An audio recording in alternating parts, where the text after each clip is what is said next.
Welcome, everyone. It is Trades Talk Tuesday time, and I am your host, Pop Culture Mechanic. Today on the show, we're going to talk about organization. Different kinds of organization, what it means to me, what it means to be in the trades and be organized. We'll go through a few things and you can hear my thoughts on what it would take to be successful in the trades with organization. But first, as we so often do, it's time to look at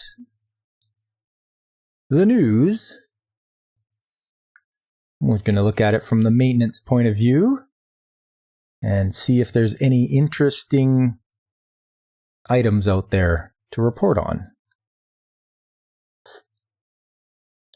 Let's sip a tea, and then here we go.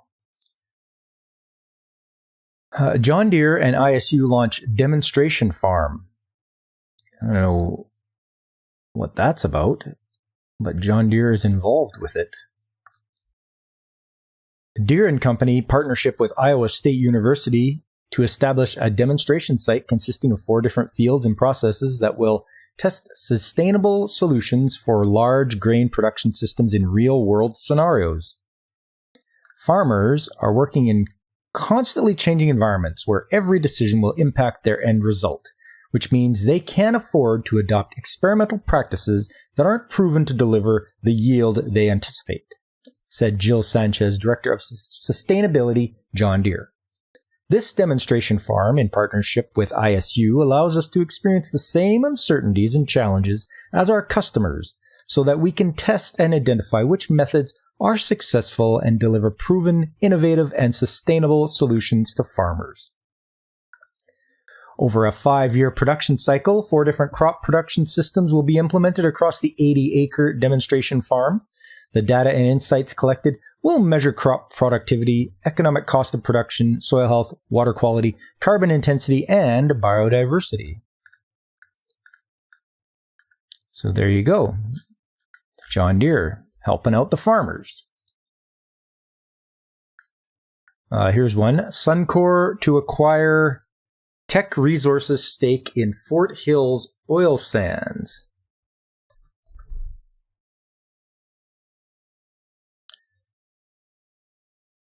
Let's see what this has to say. Suncor Energy Inc. will buy out Teck Resources Limited 21.3% stake in the Fort Hills oil sands project for approximately $1 billion. The two companies announced late Wednesday. The 194,000 barrel per day capacity oil sands mine north of Fort McMurray, Alberta, is currently co-owned by Suncor, Teck, and French company Total Energies EP Canada Limited. Upon closure of the deal, Calgary-based Suncor, which is the operator of Fort Hills, will see its stake in the oil sands project increase to 75.4%. Total Energies will own the remaining 24.6%. The acquisition of an additional interest in Fort Hills meets our return objectives, builds upon our strategy to optimize our portfolio around our core operated assets, and underscores Suncor's confidence in the long-term value of the Fort Hills project, said Suncor interim president and CEO Chris Smith in a news release. The Fort Hills oil sands mine began operation in 2018, but has been dogged by difficulties. The mine was unable to ramp up quickly to full capacity in part because of the Alberta government's 2019 move to curtail oil production in the province to help address the widening price discount for Canadian oil caused by a shortage of pipeline export capacity. Then in 2020, one of the Fort Hills 2 production trains was shut down due to low oil prices because of the COOF.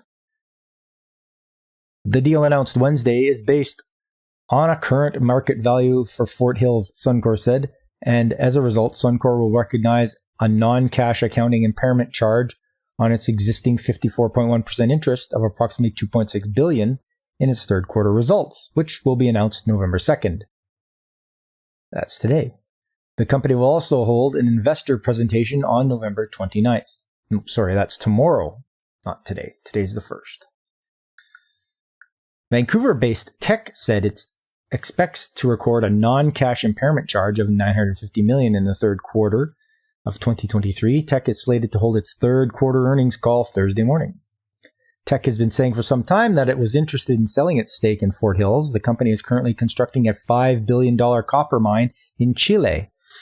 It has said it wants to concentrate on metals and minerals that are essential for a low-carbon world, including copper, zinc, and steel-making coal. This transaction advances our strategy of pursuing industry-leading copper growth and rebalancing our portfolio of high-quality assets to low-carbon metals, said Teck CEO Jonathan Price in a release Wednesday, adding the company will review the use of its proceeds from the sale early in 2023.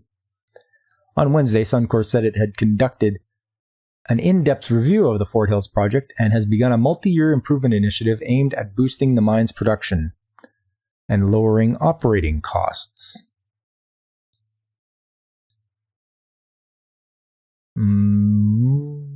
While the Fort Hills mine has faced challenges in the early years of the mine life, including challenges due to government-directed production shut-ins, I have full confidence in our current mine plan, assembled with fresh external mining perspectives, Smith said.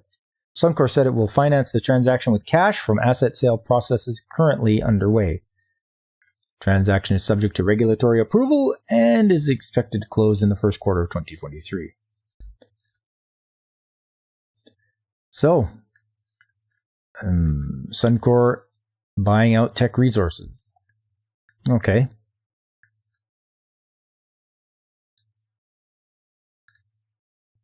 Estimated cost of warship fleet rises to $84 billion thanks to delays in inflation. What's this all about?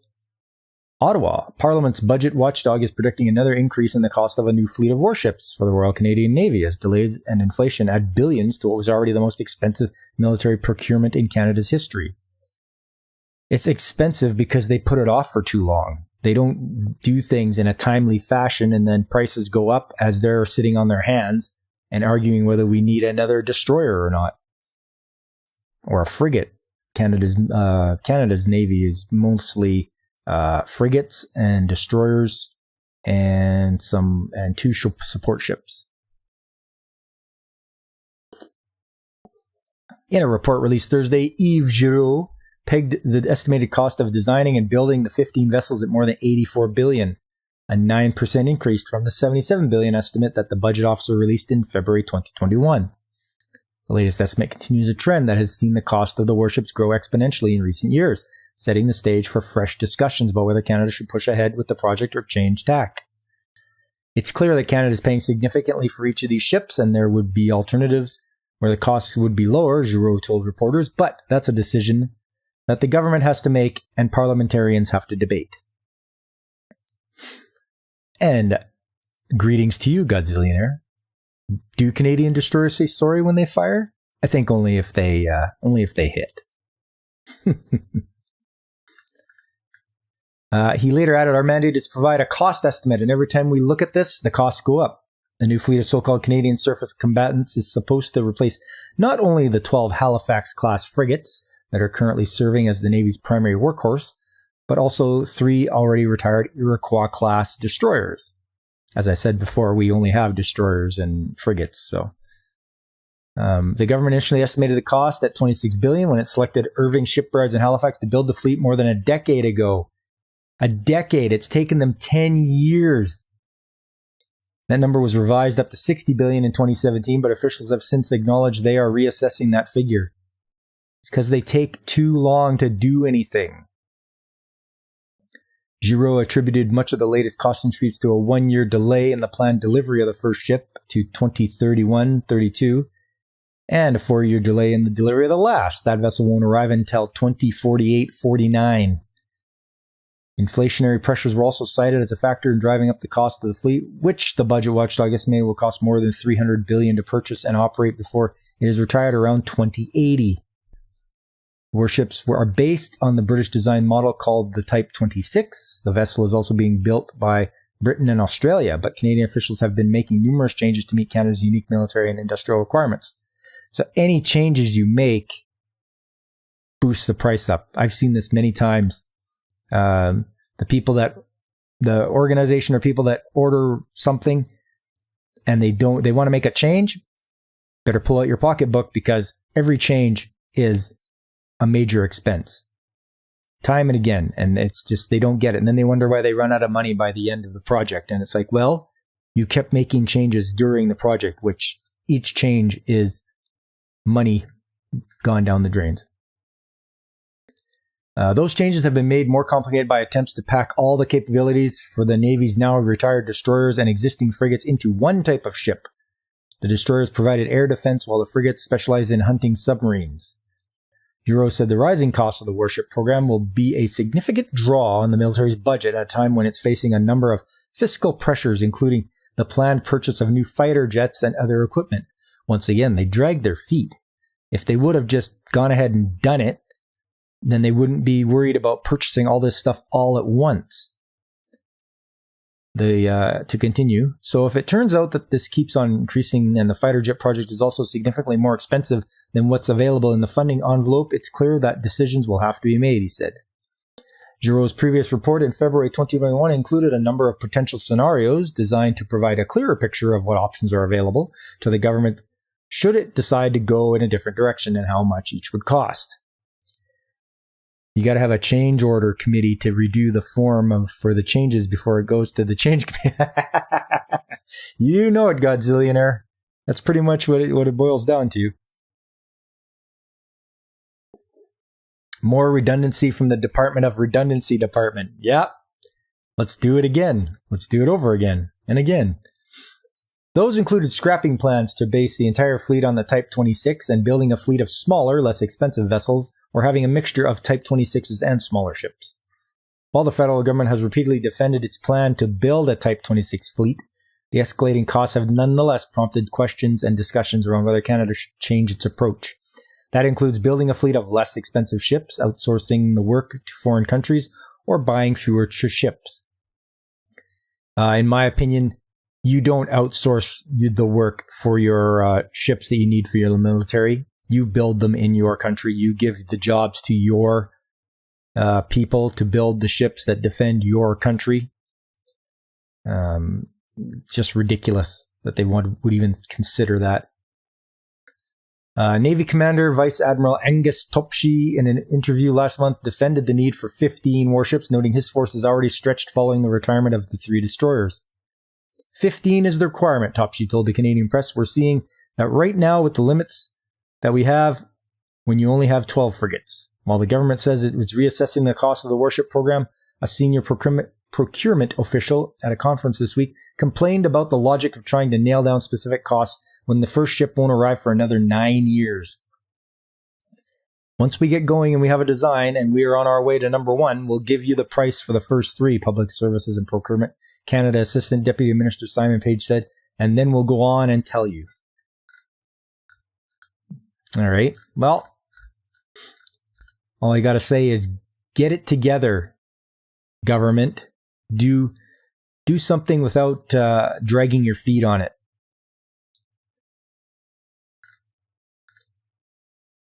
The Warsaw Road Swing Bridge closing for almost 2 weeks in November. Saskatchewan Rivers Board puts out tender request for new buses. So that'll be good for whichever company is going to be building the buses. That's more jobs, more guaranteed work.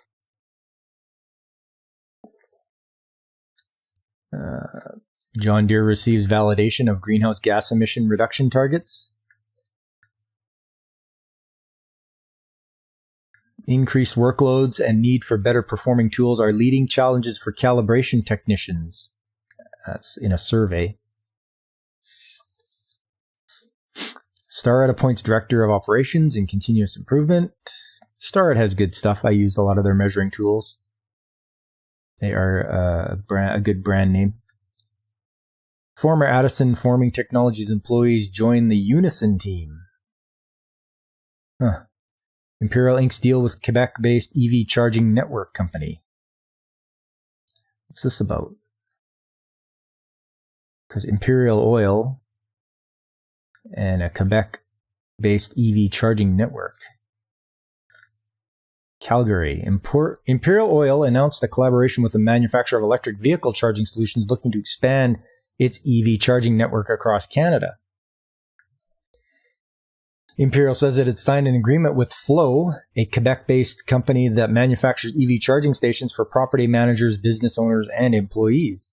The agreement will see the two companies develop a charging service option for Imperial Essos and mobile-branded wholesalers. It also includes an agreement to transfer credits under federal clean fuel regulations. Flow has over 70,000 fast and level 2 EV charging stations deployed at public, private, and residential locations across North America. It manufactures its charging stations in Michigan and Quebec. Okay.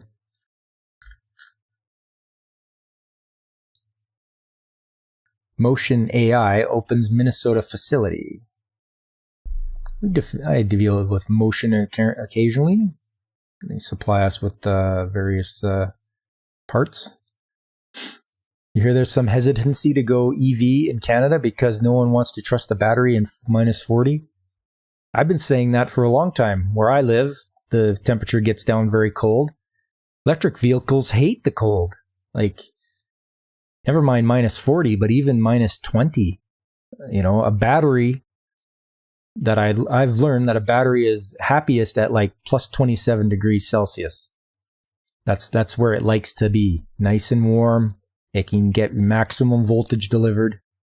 You know, your cold cranking amps, whatever it happens to be. But anytime the temperature drops, batteries hate the cold.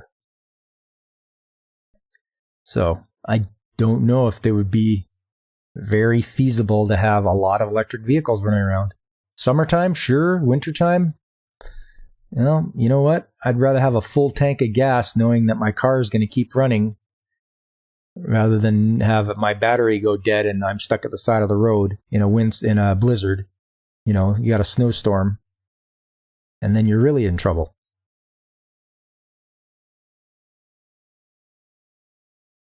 Let's see. General Fusion forges ahead on its magnetized target fusion technology. You've got fusion technology? Really?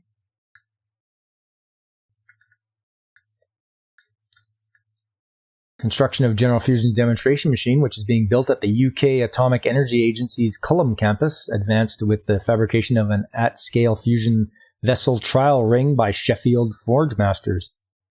This component will confirm the specifications of the thick-walled fusion vessel designed to withstand the high temperatures and compressive forces needed to create fusion energy with General Fusion's practical technology, magnetized targeted fusion. The vessel is designed to be modular, made up of 11 steel rings bolted together on site. In the future, this method will enable General Fusion to deploy its commercial machines quickly. The trial ring specifications are the same as the rings planned for the fusion demonstration machine and allow the engineering team to validate the performance of the high-strength steel alloy, finalize the vessel design, and confirm the manufacturing process. The fusion demonstration machine will create fusion conditions, including achieving a temperature of 100 million degrees Celsius in a power plant-relevant environment. Its results will provide the information needed to design and build a commercial pilot plant that generates electricity at an affordable price. Sheffield Forgemasters brings to this project over 200 years of expertise creating complex steel components. And Greg Twinney, CEO, General Fusion, teaming up with the world's leading specialists allows us to focus on our commercialization plan and stay on pace to generate zero carbon electricity by the early 2030s. I'm interested to know, how are you going to make this machine get up to 100 million degrees Celsius? What kind of fuel are you going to need for that?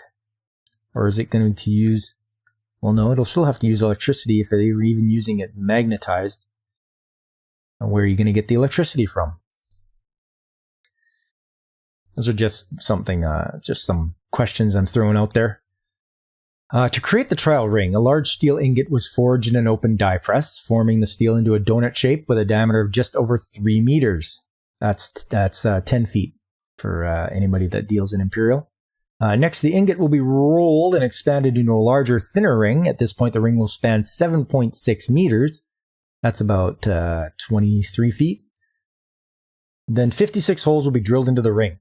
These replicate the holes that will transmit high-pressure gas from the compression drivers to a spinning interior rotor in the fusion demonstration machine. The pressure change will push smaller pistons to collapse General Fusion's proprietary liquid metal liner around hydrogen plasma and create fusion. The final ring will weigh 42 metric tons. Sheffield Forgemasters engineering team will complete non-destructive testing on the trial ring, which can include visual, ultrasonic, dye penetrant, and magnetic particle inspection, as well as eddy current testing. Imperial units got us to the moon. America! Yes, it did. So, I'm curious to see this thing trying out. They're gonna make fusion. I just hope they don't. I just hope it doesn't run out of control, because that's pretty crazy if they're able to do a fusion generator. Sounds cool, but far-fetched. I mean, they're going ahead with it. It's going on in the UK, so I guess we'll see what happens if they're that serious about it. Fannenberg celebrates 25 years of North American manufacturing. What will replace gas stations in an EV world? I don't think you'll replace gas stations. I think it'll be sort of side by side. People will decide whether they want to have an electric vehicle, and other people will be like, no, that's okay. I'll stick with my gas already. Oh, CERN already broke space-time, so no big deal. You know what? They're the cause of this. If CERN hadn't turned on that stupid collider, we'd still be in the good timeline. But nope, they went and turned the switch on, and they put us in this timeline. I'm not crazy about it. Maybe we should go get them to flip the switch and alter the timeline again.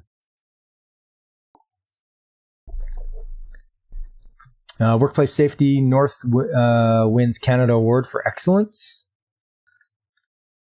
Climate change, mining industry digs into alternative methods as risks rise. Savior for the world, Saskatchewan fills resource gaps caused by war in Ukraine. What did they fill? What were we getting from? What were we getting from Ukraine? You got to watch Steins Gate anime. It deals with CERN. I've added that to my watch list, Godzillionaire. So right now I'm watching a show called Dominion, and I'm liking it. But I do have Steins Gate added to my watch list. So this thing, Savior for the World, Saskatchewan fills resource gaps caused by war in Ukraine. Cameco Corp is in a position to grow. The president of the Saskatoon-based uranium giant recently told investors, okay, it's uranium, because a geopolitical crisis hit our market with Russia's war on Ukraine. Tom Gitzel was speaking earlier this month after the company announced it had partnered with Brookfield Renewable Partners to acquire Westinghouse Electric, a nuclear power plant equipment maker. Cameco, one of the world's largest uranium companies, said the deal would provide an opportunity to get new business in countries traditionally served by Russia. Yeah, you're right, Godzillionaire. Cameco uranium mines. Exactly. Saskatoon is the only place I've been in. Well, that makes two of us, because I've been to Saskatoon as well.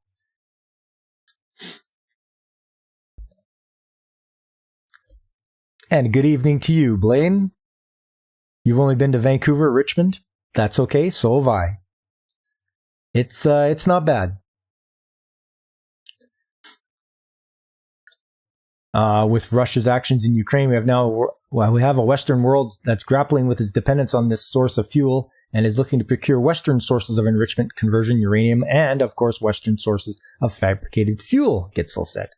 So that just makes sense to me. You know, whatever Russia was supplying to any of the Western countries, let's step up and help out those Western countries now. You know, if they weren't buying it from you before, well, they can buy it from you now, you know. It just makes sense to me. Take advantage of what's going on. Nobody's going to buy stuff from Russia, so Get in there while the getting's good. Experts say energy, minerals, and agriculture loom large in the motivation behind Russian President Vladimir Putin's actions in Ukraine, and the ensuing war has left global markets with dropping supplies and skyrocketing prices. Saskatchewan, with its stable and established resource and agricultural sector, has found itself in a position to help fill the global gap caused by the war. The prairies are big players in global markets for these things, said Ellen Goddard, an agricultural economist and professor emeritus at the University of Alberta. For the majority of Canadians, the actual contribution that the Canadian prairies make to global markets is not very well understood at the best of times. Saskatchewan, with a population of under 1.2 million, is known to produce a lot of National Hockey League players, but it does not have a reputation in Canada as a global power player. However, the decisions taking place in its boardrooms are having a significant impact, especially as the war in Ukraine rages on. In addition to the global role of Cameco, the province is also home to fertilizer producer Nutrien. As the largest producer of potash in the world and the third largest of nitrogen, Nutrien is driving up output to respond to the war. Earlier this year, Russia and Belarus potash shipments dropped significantly due to sanctions and restrictions on financing activities. Around the same time, Nutrien announced plans to increase potash output to 18 million tons per year by 2025 to meet increasing global demand, marking a 40% increase over 2020 levels.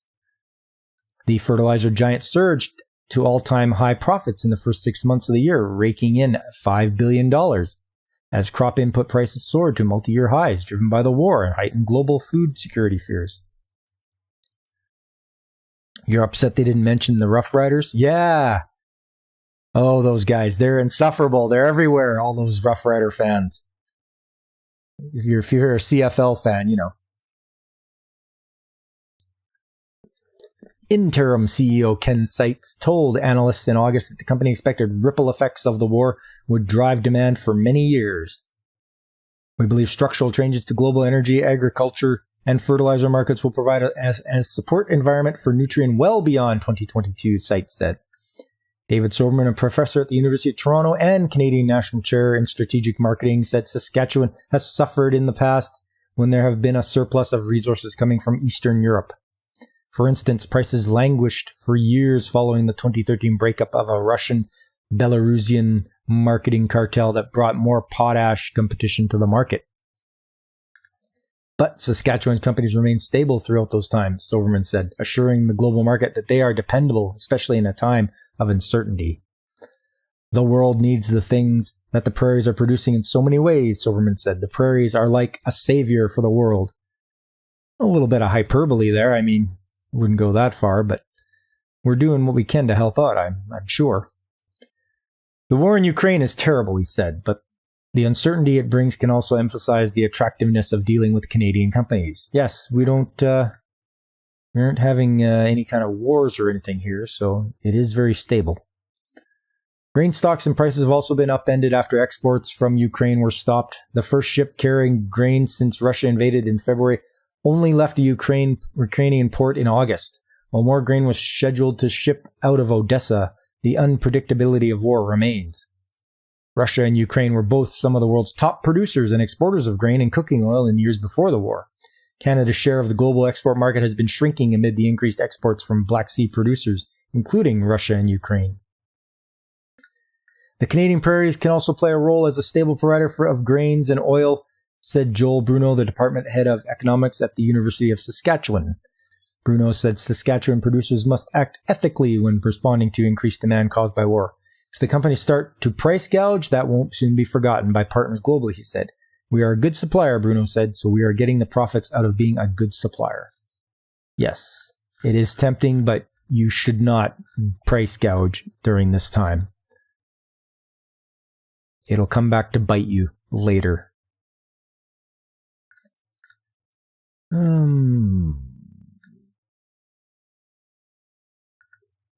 Well, I think that's it for news of the week. So next, the main topic of conversation will be organization. And when you're in the trades, what's the first thing that comes to mind when you think about organization? Are you organized? Are your tools organized? Being a good tradesman, you want to be organized. You want to have your tools organized, and for that you need a toolbox. Whether you have your own or one that is supplied to you by the company, you always want it to be organized as best as possible. So you can get things such as these wrench holders. You have all your wrenches all set up. You can be imperial, metric, whatever you need. And zoom in here, have a look. There we go. So these they easily fit in the drawer, and they usually hang onto your wrenches. So no matter what you have, you always have them in a good spot. Easily found. There's nothing worse than a cluttered toolbox. It takes you from having a job that might last an hour to maybe it'll last 2 or 3 hours because you're too busy looking for a tool or something that you knew you had or thought you had, but it's not there anymore. And you're searching through drawers and you're wondering, oh, where did everything go? So as far as this goes, here's a good setup as well. Every socket in its place, every wrench, every ratchet, every universal joint. If you always take the time, and it's all on you, as the tradesman, as the apprentice, as the journeyman, you need to take the time, keep your tools neat and tidy and organized. It will only benefit you in the future when you go to do a job.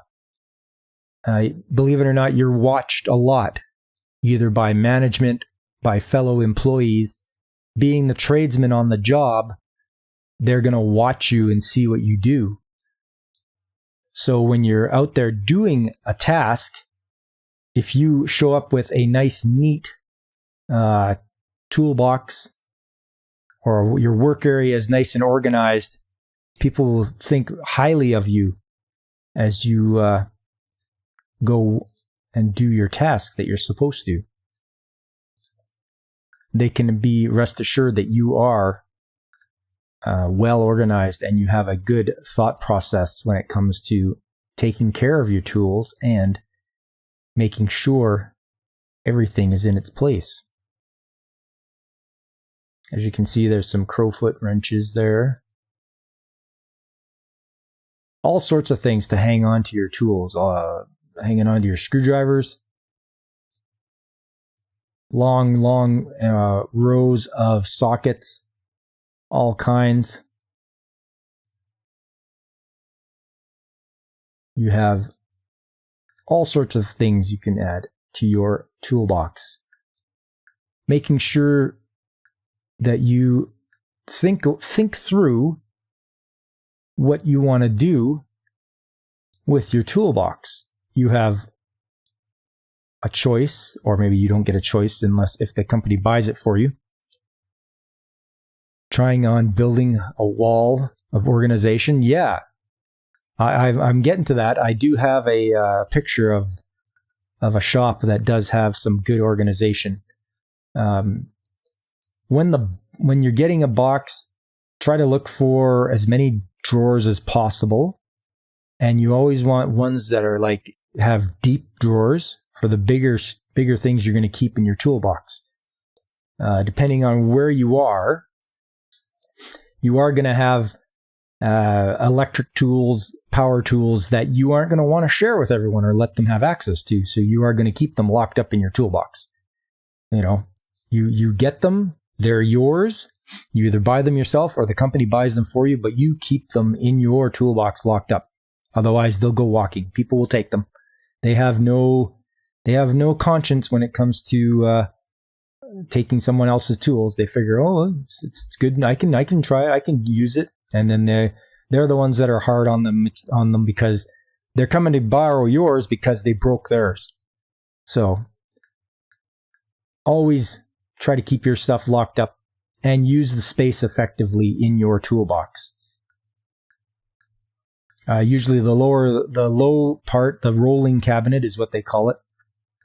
They'll have a big drawer in the bottom. You can put stuff like grinders and other electric power tools, drills and such. You can put your battery operated tools in there. Just keep them away from, and keep them locked up and keep them nice and neat and tidy.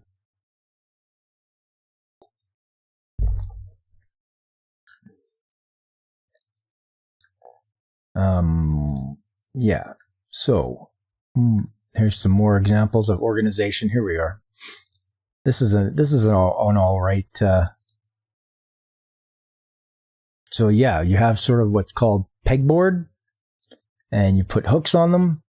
And I've even seen where they'll draw outlines so that you can look at the board right away and see, okay, that tool's missing, somebody has it.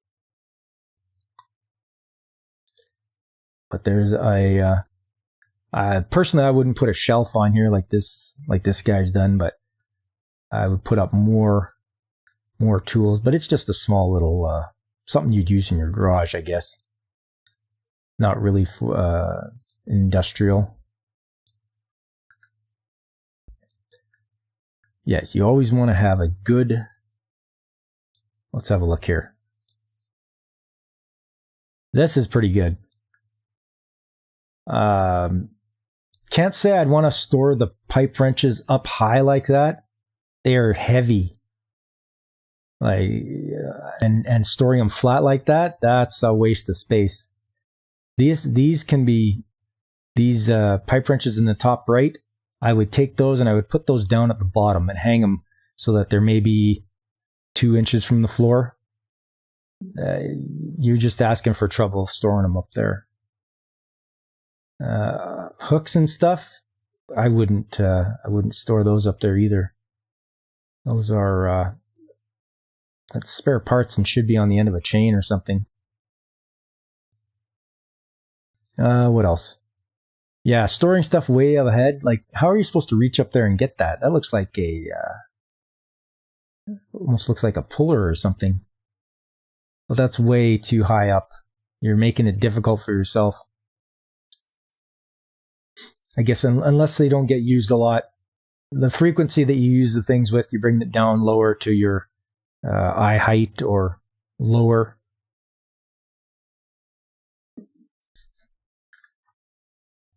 Not bad. It's quite cluttered actually with the grinder right next to the workbench, and then you get rid of you take up a lot of space having your little toolbox on the workbench. So you definitely always want lots of space on your bench space. So doing that kind of defeats it. If anything, I'd get a rolling toolbox and put that on top.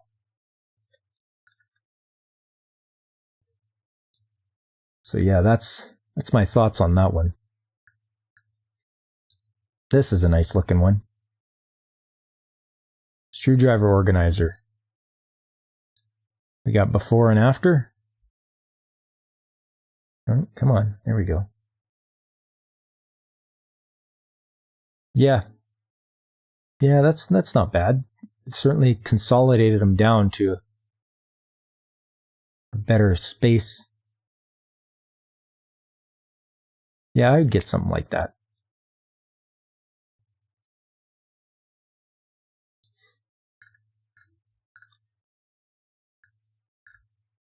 Okay, so tool organization. Here we go. Here's a shot. Oops. What do we want to do here? Close that. Open that. There we go. Okay. Here's some tool organization. My own experience. Yeah. As you can see, black toolbox in the side here. Got a lot of stuff in there. You can see the sockets on the top. And there's other things inside. Chisels, and all that other kind of wrenches and such, gear wrenches. On the wall, wrenches from 3/8 or 5/16 all the way up to 1 1/4. You can see the pipe wrenches are stored low so that they don't fall and have far to fall when they do. Hammers are low as well because they're heavy. We've got some aviation snips, tin snips. You got your adjustables. You got the wooden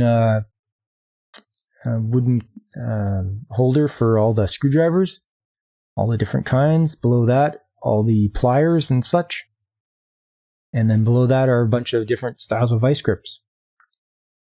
Up a little higher, some measuring tools, squares and levels and such. To the right of the door, there's a puller set up on the red piece on the pegboard. And then you've got impact sockets, and you've got impact drivers and the impact guns.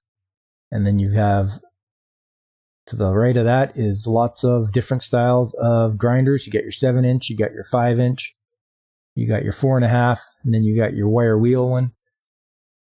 Other things up there, bolt cutters. And yeah, that's pretty much as well organized as well as can be for tools. Okay, over here, same thing. There's that black toolbox, but then they have a bunch of blue bins. Now, if you can, or if you're in charge of this, always order yourself storage bins. You can get them at many different sizes, many different depths, wider, longer, taller, more robust. You can make them stackable. They can stack on top of one another, as you can see here. And with that, you have a place to put your parts. Lots of parts bins. You can always organize them however you want, but these will always be handy. These particular ones, they hold a lot of pipe accessories, pipe fittings from different sizes, all the way from 1/8 up to 1.25 inch, 1.5 pipe. To the left of that is a bolt bin, and that has, you open that up and it has little compartments that hold all sorts of bolts from 1/4 inch diameter up to, I think, 1/2 inch diameter, or even 5/8 maybe, and then different lengths. So anything like that, if you have something like that, that's great. Make sure that you take care of it. Make sure that it stays organized. You'll always be able to find what you need. Also, you'll always be able to order more because you can see that you don't have any left. So if you're down to your last one, you're like, okay, I have to order more, if you're in charge of that. And being in the trades, you should know how to order things. Look up catalogs, look up things online, how to find part numbers, how to distinguish what they're called and what their trade names are. And you should be able to get quotes, order things, and get them to you in a timely fashion, because you're the one that's either repairing the equipment or you're involved in it somehow, and you have to have that skill. It might not be something that you're going to get taught, but you have to try to learn somehow. So learning from someone there already, a journeyman there, or just asking your purchaser. It's important. It's an important skill as well as being organized. Okay, with that,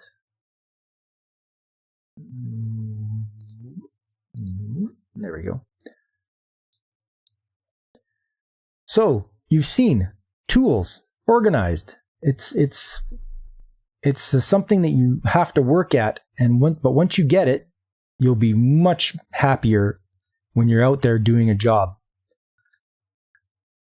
You'll be happier, you'll look professional, You'll do a much better job because you know what you have, and you're not spending time wasting. You're not wasting time looking for things. That's the bane of every maintenance man, is like, I need this tool. Where is it? Where can I find it? How come it's not here? So going hand in hand with that is paperwork organization. Paperwork for what you do out there. Do you do it via work orders? Are they hard copies? Are they on computer? Most of the time, it will be a hard copy. You'll be given a work order. Yeah, exactly, Blaine. 2 hours looking for the tool, 20 minutes on the job. And the amount of frustration you feel when you can't find that tool, or it's somewhere where it wasn't put away properly. You just get angry, and you're just like, I just want to get this job done. And then you get distracted because you're angry, and then, things can happen. Then you can have an accident or something like that because you're getting so frustrated with looking for a tool. But organization not only goes from tools, but also goes to how your paperwork is organized, how your information on your machinery is stored. You get a piece of machinery, it comes with a manual, an O&M manual, operation and maintenance. Where do you put that? You just throw it on a shelf and call it good? Do you put it in a binder and label it properly? You have an actual bookshelf to put it on. Where I'm at right now, we have like 5 or 6 bookshelves of binders just on the equipment, and as well as the bill of materials and the test reports for the materials. Because where I'm at, you need to have an MTR, which is tells you what the parts are made of, and it has like their non-destructive testing report. So you need to have that as well. Otherwise, you can get audited, and they can be like, well, you have to take all these bolts out, or you have to take all those pieces out because we don't know if it's certified properly. So there's a bunch of that, and that has to be kept. And we keep hard copies. We can keep them on computer, but we're at the point right now where I don't trust computer to keep my stuff. Not because I'm scared of it or anything, but just for the simple fact you can have hard drive failures, you can have, power outages, you can have all sorts of things go wrong with your computer or your network or whatever it happens to be. But hard copy is hard copy, and it's not going away unless it gets destroyed in a fire or something. So keep it organized and do your best to keep things in the proper place. And if it's not, start doing it. Make baby steps though. Just start with something like, okay, well, this machine, I'm going to put it in its own binder, and it's going to go on this shelf, and this shelf will be only for this kinds of machinery. And then anything that comes in, any reports, any laboratory samples or anything that happen to come in, give them their own binder, put them in there, maybe scan it. And I think what some people can do is they can scan it to their computer, scan the hard copy, have a computer copy, have a hard copy, and then you got all your bases covered. And then make sure it's all filed away properly. Yeah, exactly, Blaine. Computer, local, cloud, and physical. Yep. Yeah, because a lot of companies will have their own servers, and it won't exactly be local to you, to your machine.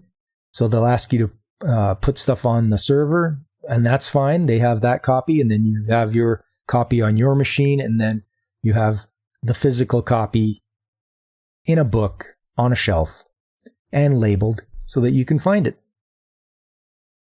I think it's very important that you always want to have filing cabinet or, like I say, bookshelves, things to keep your papers organized, and always don't be afraid. Order staplers and staples and paper clips and all that stuff. The company should have an account with a place like Grand & Toy or something like that, or Staples, or you can get office supplies and you use those to help keep your stuff organized. Once again, you need to find something. Okay, I need to know what oil this machine takes. Okay, well, aside from it being on the machine, which sometimes it's not, better look it up in the manual. Okay, well, where's the manual? Well, then you have to grab the right binder with the machine's name on it and then look it up there. The trick is to using the same filing system, so you only need to remember one. Yes. Depending on how big your organization is or how big the place you work for, some place it's a one-man show, or, other places you have a giant maintenance division, and you have like maintenance planners and everything like that, and they handle a lot of the paperwork. You're just the one that fills it out as you do the work and then hand it into them. Some other places it's like, okay, I'm the lone fella here. I've got to do this, and I have to organize it because there isn't any. It's only you, and then the next person is your manager, either your plant manager or operation manager, whatever it happens to be. And if they want to see it, you have to be able to show it to them instead of fumbling around and looking very unprofessional. You can go, oh, you need this? Here you are. It's right here. So once again, organization of your paperwork is important. Get yourself those binders. Get yourself a 3-hole punch. Make lots of copies. Label maker is your friend. You can label up everything, and you'll be able to find it no problem. You get a new piece of equipment, start a binder, put it in there, label it what equipment it is.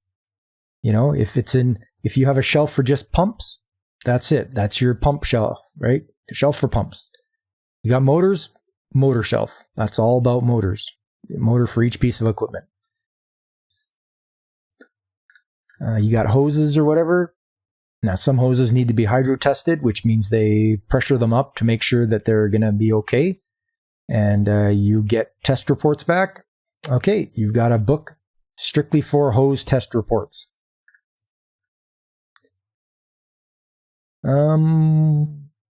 That's just with paperwork. There's also work orders. When you're doing work orders, what do you do with them? How do you get them? Are they handed out to you by your supervisor? Does the maintenance planner do it? Do you do it yourself? If you're the one-man show, you're the only one that writes up work orders. People might put in work requests into their maintenance system, and you've got to sort it out and organize which one to do first. What's priority? Is this high priority? Is it low priority? Is it emergency breakdown? Can it wait? Is it just a regular preventative maintenance check? Is it predictive? You have to figure it out.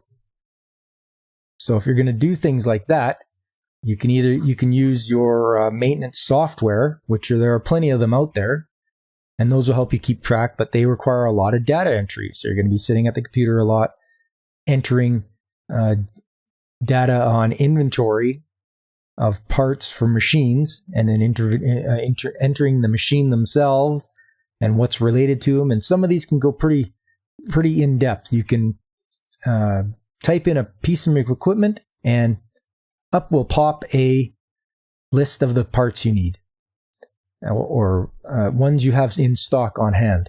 And then once you use one, it'll you have to tell it that you used it, and then it'll say, okay, well, you should order a new one.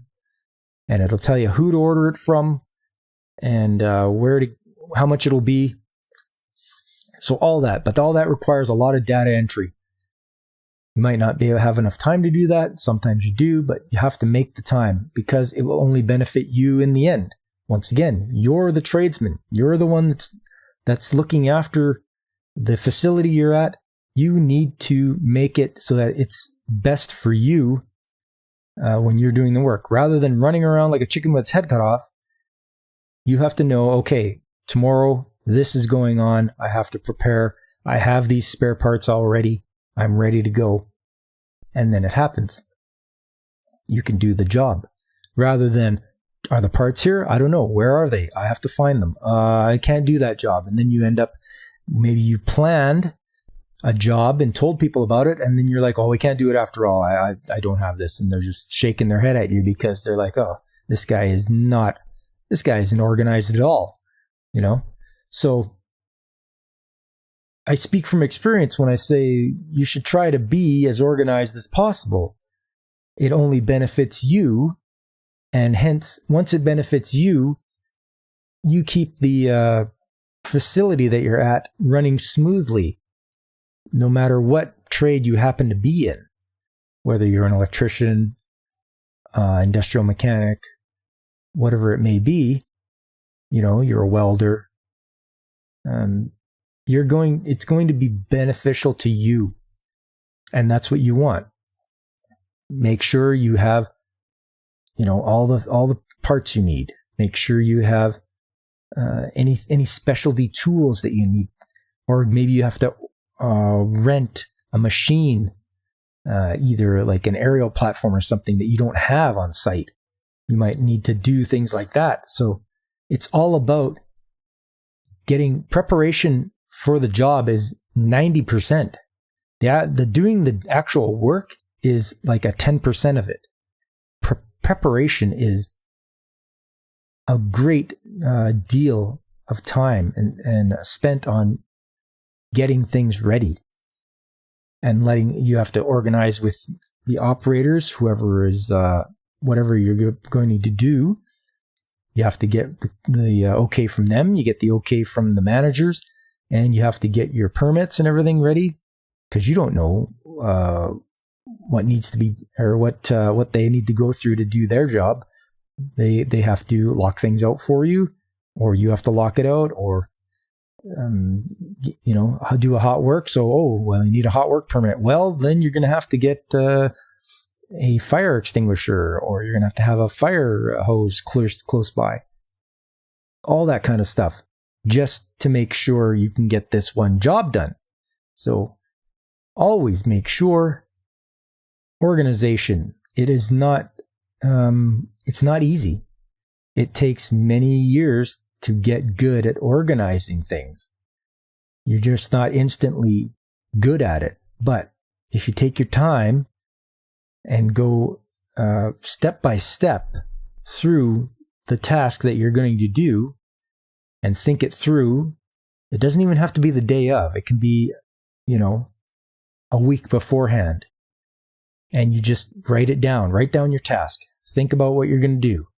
Think about what you need. Okay, this step, this step, this step. Permits? We don't need no stinking permits. That's right, Godzillionaire.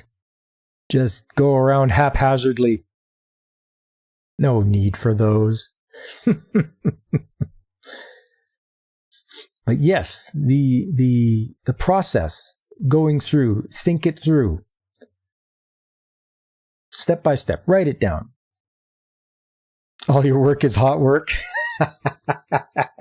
That's hot. That's hot, Blaine.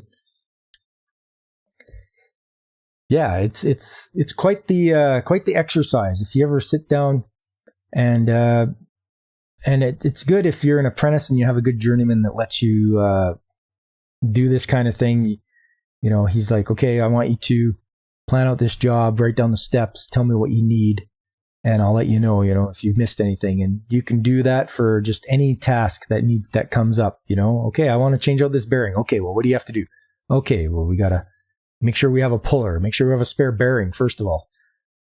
How much is it going to be? Where do we get it from if we don't have it? How long it's going to take to get here? Right now, that's a big thing right now, is how long are things going to take to get to you?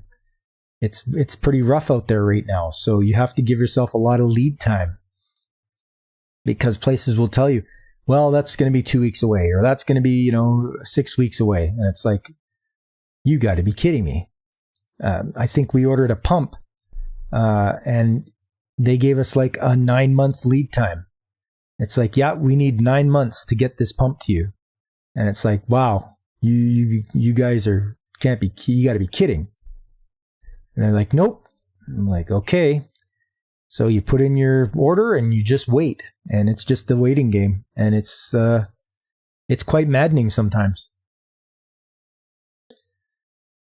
So yes, organize your work orders.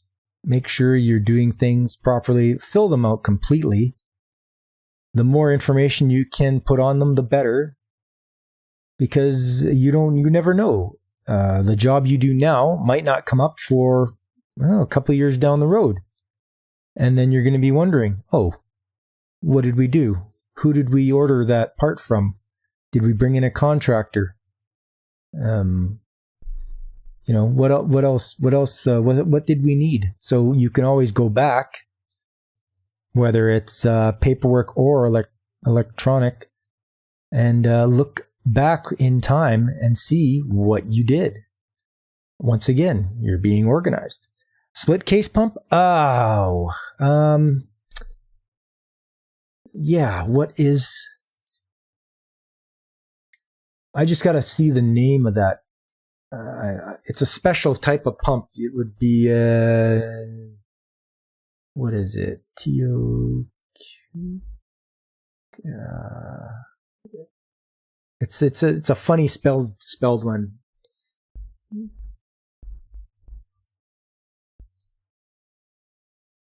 It's Teikoku pump.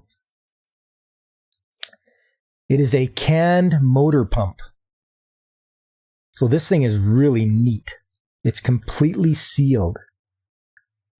And it uses, I believe it's like a magnetic drive.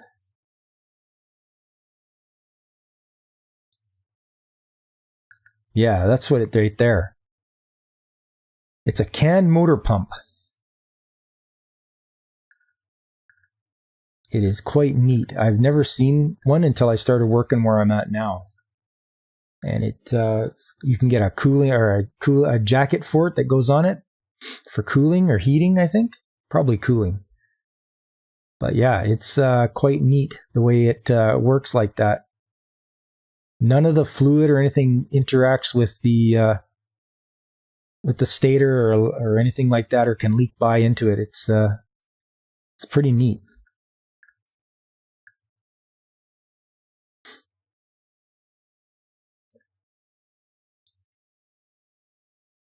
But yeah, I'm quite neat. Your pump curves, how fast it rotates, how much you can pump at a certain speed. You get up to a certain speed, it doesn't matter how fast it spins, it's not going to pump anymore. Your impeller size. And your inlet and outlet sizes. Oh yeah, it's got all that good stuff there.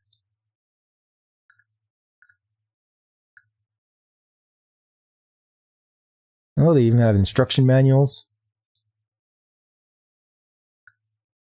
Super heat resistance type motor.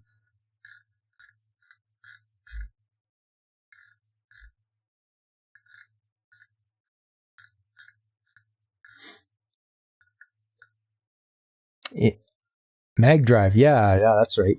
Inomag does them too? Okay, I've never heard of Inomag, but I may bring that up to my manager and see if he would be interested in that. But yeah, this is the pump. This is the one that's taking 9 months to get to us. It's crazy. It's like we don't have a spare now.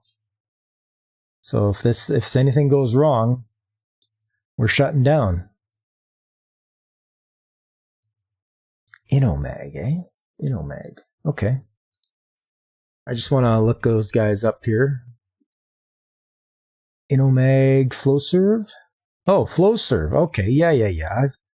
I've dealt with Flowserve before. I just didn't know they'd had Inomag.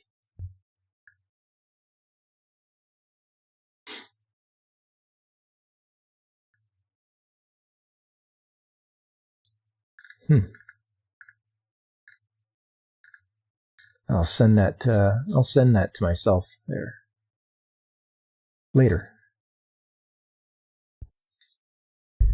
So yes, all this time, the importance of having or being organized will help you in the long run.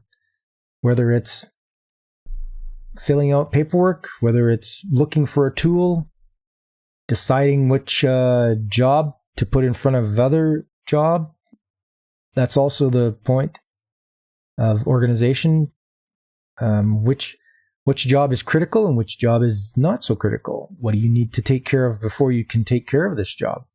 There might have to be a progression that you have to do before you even get to the main job that you want to do. Being a horizontal end suction like that, as long as it's not high alloy, I don't see why it takes so long unless they can't get magnets. Flowserve bought Inomag in 2014. Oh, okay. I don't know why it's taken so long either. I mean, yeah, who knows? Maybe it is magnets. Maybe they're having a hard time. I can't say for sure. But yeah. So Flowserve bought Inomag. Okay, good to know. Good to know.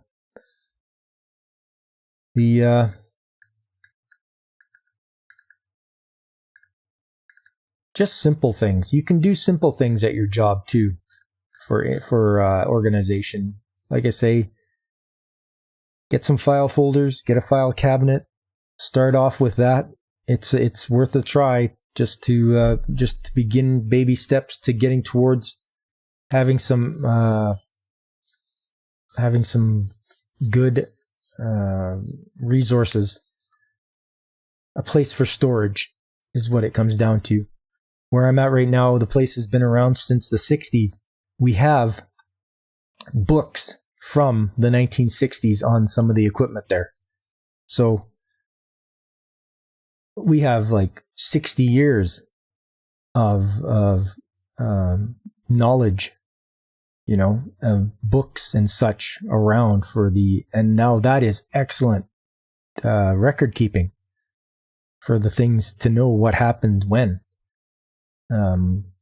The transition of changing from the maintenance people to the next generation of maintenance people that come along, ones that haven't been there for all that time, it helps out a lot because they have the records to go back through and to see what happened, what came before. So I can speak from experience that this is the way to do things. It helps someone that hasn't been with a company a long time to see what has been done, and it will help them even with basic things like ordering parts. It's like, oh, I need a part for this. Who do we get this from? Oh, okay, we have this. We bought this from these guys back then. Okay, they still have it. You get in touch with them. Yes, you have an account. Good. Okay, I'm buying it. There you go. Problem solved. It helps with a lot. It helps make your job easier. Sometimes maintenance can be very, very stressful. It can be very difficult. You can feel like you're the only one doing the job or the only one that can handle the job, and everyone's looking at you to get it done. So anything you can use to make your job easier, use it. Younger people these days can't fathom having to look up drawings or records on microfilm for a machine twice their age. Yeah, I agree. Yeah. No, I'm still from the generation where reading books or looking up microfiche or stuff like that was commonplace. There was no looking it up on the internet. You had to look and read through a book, look up table of contents, glossary, all that kind of stuff. The index, check through, phone people. And I don't mean on your cell phone. I mean just dial up on your phone, talk to someone at a desk, and describe to them what you need and what you're trying to do, and Sometimes you had to even come to site. You'd have to pay for a visit. But I think I've gone on long enough about organization. I think it's something that's important. As I've said many times, you got to take the bull by the horns, and it'll help yourself out. Start with your tools. You're an apprentice. You want to impress your journeyman, show them you can keep the tools organized. You're a journeyman, show your apprentice how it's done. This is how you keep your tools organized. You keep them organized, you keep them clean, and then you'll be able to show them that you got a good high quality of work, a high quality work ethic. And that will help you tremendously in your career in the trades. You expensed a microfiche reader to look up stuff at work. No one complained. They probably thought it was very small. They're like, oh, a microfiche. Yeah, it's tiny. Just let them get it. But yes, bringing the organization into your toolbox, as it were, using it to your advantage, and make it so that it goes with you the rest of your career. Will make it so that you have a successful career. Start small, start with little things, start with your toolbox, organize that, organize paperwork, organize your work orders. And then as you progress along throughout your career, the managers will want to keep you around because they can see this guy is organized, or girl, this guy or girl is organized. They know their stuff. We can trust them to take care of the equipment, and we don't have to look for someone else to take their job, which is pretty much what it is. If you're not doing a very good job, they're going to start posting openings for your job. So you don't want that. You want to always be valuable. Always learn as much as you can. Always do a little extra, and always get trained as much as you can. If they're willing to send you on a training course, go. If nobody else wants to go, you go. If you need to operate a piece of equipment, you get trained on that piece of equipment. Because when nobody else can do the job, you're going to be called on to do it. Make yourself valuable. Always make yourself valuable to the company. And it's something that you can take with you wherever you go. If you've learned how to operate a skid steer, you take that with you wherever you go. You know how to operate a front end loader, you do that. You take that with you. Forklift, anything like that. You take it with you wherever you go. And you make sure that they know you can do it, and you will always have a job. So with that, I would just like to say thank you to everyone that came by. It's always a fun time. I like talking about trades. I hope you enjoy hearing about them. Skilled trades are very important. There's a shortage of workers right now in the skilled trades. Skilled tradespeople earn lots of money. They get paid a good wage, and they have skills that will get them that they can use for the rest of their life. And right now there's a shortage. So there will be plenty of openings for skilled trades workers. So do what you can to get into the trades. It will help you for the rest of your life. With that, I want to say thank you to Blaine from Blaine's Escape Corner. I'm always glad when you show up. And I'd like to say thank you to Godzillionaire. Always great talking to you in the chat, Godzillionaire. You are the affluent kaiju. So I would just like to say thanks for coming out, everyone. It's been fun. I hope you will tune in to me on Saturday as I continue playing my playthrough through Shantae for the Game Boy Color. I'm getting close to the end. And on Sunday, it's Sunday Anime Chat. But these are both at 9 a.m. in the morning, Mountain Time. And then next week on Trades Talk Tuesday, I will pick another subject about the trades, and we can all chat about it and learn more and teach each other things. And yeah, that'll be fun. I should do a stream on how to get into the trades. I can do that. I think my very first stream was on how to get into it, but I can always do it again. It's not difficult to talk about. People are taught in college, or people are taught college is the only way and don't know there's another path. Yes.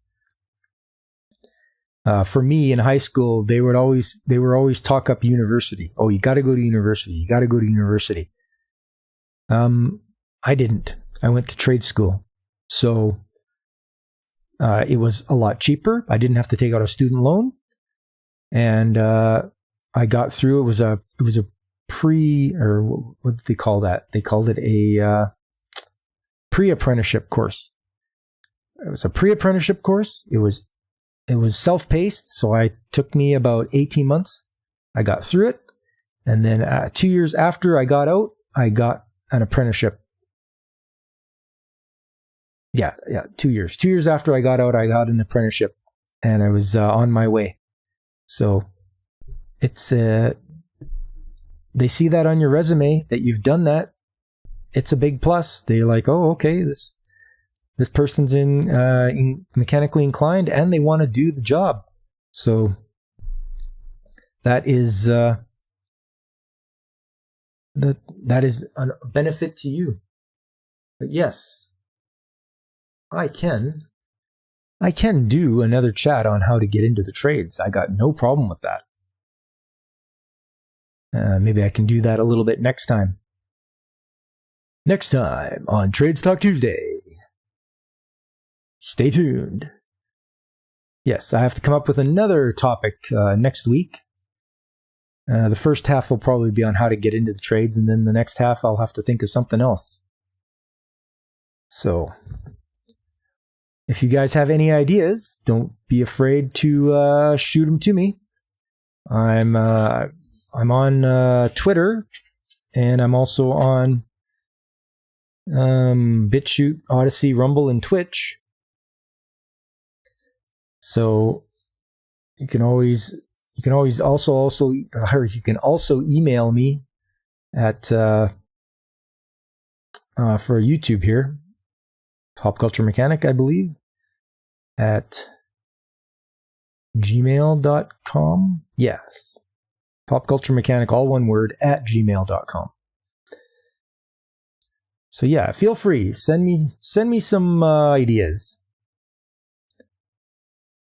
I am hoping to bring in some more people that are in the trades. I'd like to really hear from them.